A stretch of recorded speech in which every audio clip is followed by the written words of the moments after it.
Nerfing is the dumbest thing ever. I'll be your alibi.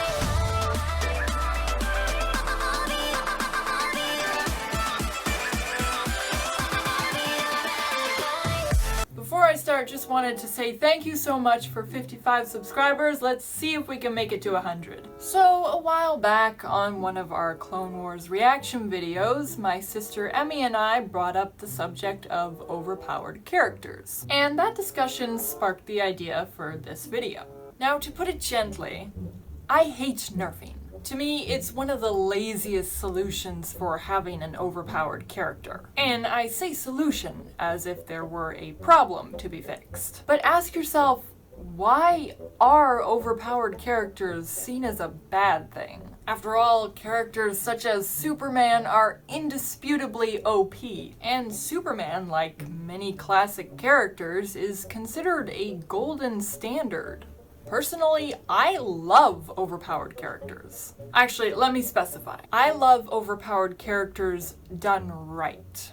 When they're done wrong, well, let's just say the outcome is less than thrilling. But I firmly believe that if you're going to have an OP character, you should embrace it. Not just try to shove them to the back or put a lid on their powers, or come up with some lazy excuse as to why they won't use it. So let's go over the ways you can write an OP character well. I'll admit they are tricky, but still well within the realm of possibility. So first, let's look at Ainz from Overlord. From the beginning of the show, Ainz has all the cards and all the big guns. No leveling up required for this guy. And not only that, but he also has a group of very high-level guardians at his disposal. So of course, nothing could possibly faze this guy, right? Wrong. Since Ainz is just a regular person trapped in a game world, he needs some time to find his footing and come up with a plan of how to proceed in this unlikely situation.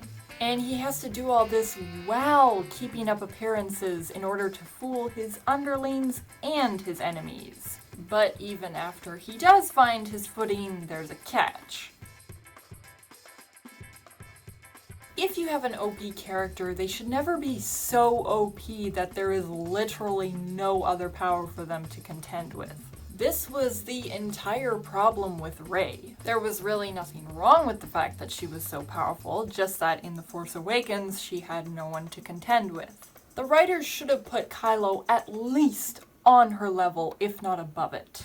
But because they had Rey beat the big bad second in command in the first movie, and Snoke, the first real threat to the main character, was only confronted by Rey in TLJ and was immediately killed off, there was very little sense of danger for the story.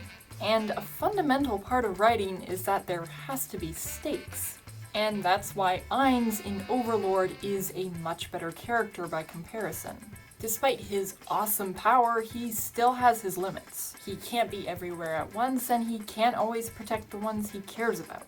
As demonstrated when Shaltir falls prey to mind control, and Ainz is forced to fight her.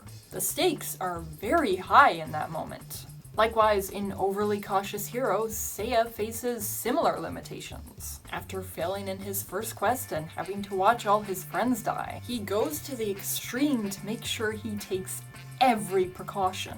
This results in the utter hilarity of watching Seiya obliterate the remains of a low-level enemy just to make sure it's dead. But as he progresses in his quest, the obstacles become more challenging. The odds are so insurmountable that he loses his life as a result. Now, if you take these two characters and compare them to, say, Luke from A New Hope, there's quite an interesting revelation to be had. Overpowered characters really aren't that different from the typical hero's journey type character. As long as they're handled well, they both have their own obstacles to overcome and challenges to face, like any character should. The only difference to be seen is in how they progress. In A New Hope, we see Luke barely surviving an encounter with Tusken Raiders and having to be bailed out by his mentor figure. And similar scenarios can be seen in stories like Aragon and Buffy the Vampire Slayer. But if we were to take Luke from Return of the Jedi, and I'm not necessarily saying that Luke from Return of the Jedi is overpowered, but in The Mandalorian, which took place only 5 years later, Luke cut down all the Dark Troopers like they were nothing. While Mando, who time and time again has shown himself to be a capable fighter, struggled with just one. That really puts things into perspective. Anyway, if we placed Return of the Jedi Luke in that situation with the Tusken Raiders, we would have quite a different outcome. He would have breezed through that challenge, but still would have struggled when faced with Vader and Palpatine. Some other good examples of overpowered characters would be Lelouch from Code Geass, General Grievous from the 2003 Clone Wars, Captain Marvel from Captain Marvel, Grogu from The Mandalorian, and 11 from Stranger Things. All these different characters really highlight the different ways you can handle an OP character. Lelouch's awesome power was also a detriment to himself and his loved ones, due to the fact that he became so reliant on it that when it was temporarily stripped from him, he was virtually helpless, and when he accidentally used his powers on Euphemia, he was forced to kill her to stop her murderous rampage. General Grievous from Tartakovsky's Clone Wars, the only good Clone Wars, was pure nightmare fuel.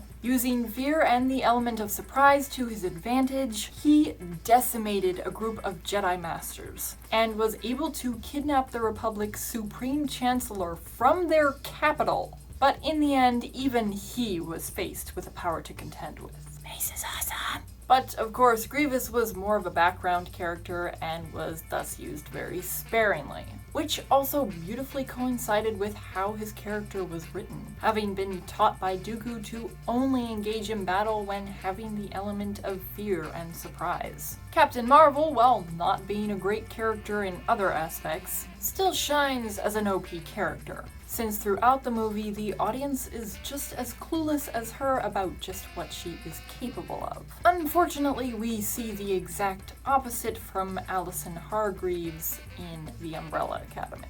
Right at the beginning of the show, we see the awesome ability she possesses. But after we time-lapse to the present day when Allison is an adult, we are told that we're not going to see that power because Allison is going through some drama. Wow. Thanks. Now I automatically hate this character. And again, the problem with Allison comes down to lack of stakes. She's not given a legitimate rival until the end of season 2 when Lila mimics her powers. And by the way, I feel like Luther giving Allison mouth-to-mouth should not have worked, or even been allowed for that matter.